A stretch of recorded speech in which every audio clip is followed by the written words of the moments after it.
Welcome to this week's OK at Work with myself, Sarah Sawyer, my colleague, Russell Berger, both attorneys at Offit Kurman. And today we are talking about the salary basis test for overtime exemptions. It's the test of whether someone is exempt from overtime pay for hours worked over 40 and trying to figure out, is somebody making sufficient money to be considered exempt? There are two parts of that test.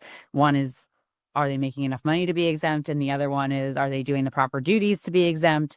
But today we're focusing a little bit on that dollar threshold amount. There was supposed to be a change, and we had talked about it here on OK at Work in the past, but then that change did not happen.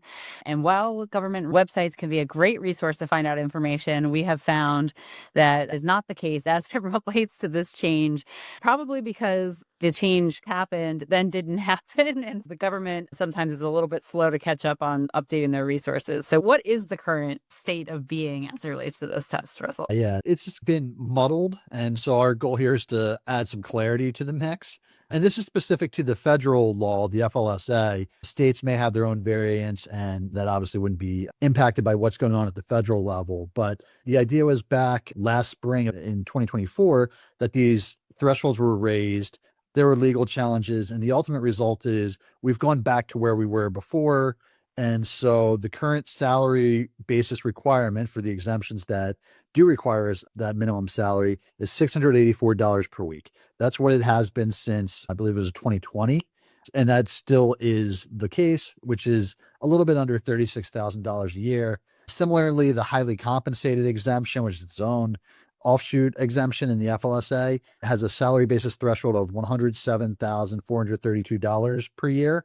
So again, that's what it's been for roughly 5 years now, but we've reverted back to that. I think part of the confusion is because litigation is still ongoing, and the court's ruling against the changes was preliminary. And we see that presently with a lot of issues where there's preliminary injunctions and then there's more litigation and potentially a trial, and there's then a permanent decision. I think the DOL is keeping things open, that the rule might go into effect, it might change, and there's a lot of uncertainty as to how this ultimately is going to play out. But the clear thing is, for right now, $684 per week is the salary basis at the federal level for the exemptions that require the salary basis to be met. I'd be remiss if not to mention that this is a good example of where Google can have its limitations in AI and all of these things, because the information online is very muddled, as you mentioned, Russell. And I think there's a lot of resources that came out outlining the change that was happening, people writing about what to do to prepare, how to change it, what it is. And I know that when I was looking at it, when I get some questions from clients, those are still some of the things that are populating at the top when you Google this issue. Definitely very confusing, definitely a good example of where you don't want to just let Google be your legal guide for what you're doing. So it's something worth mentioning. Yeah, that's for sure. And I would just add, if you've given people raises to keep them exempt under an elevated threshold that either didn't come into place or came into place and then was removed, because that was part of this process too, there may be options to change salaries. Certainly there are options from a legal standpoint, from a practical standpoint, that may be a lot more challenging.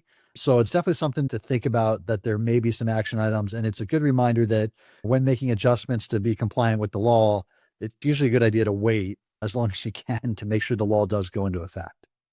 Prepare, but as far as pulling the trigger, good to take your time there. That's right. Well, thanks, Russell. We'll see you next time.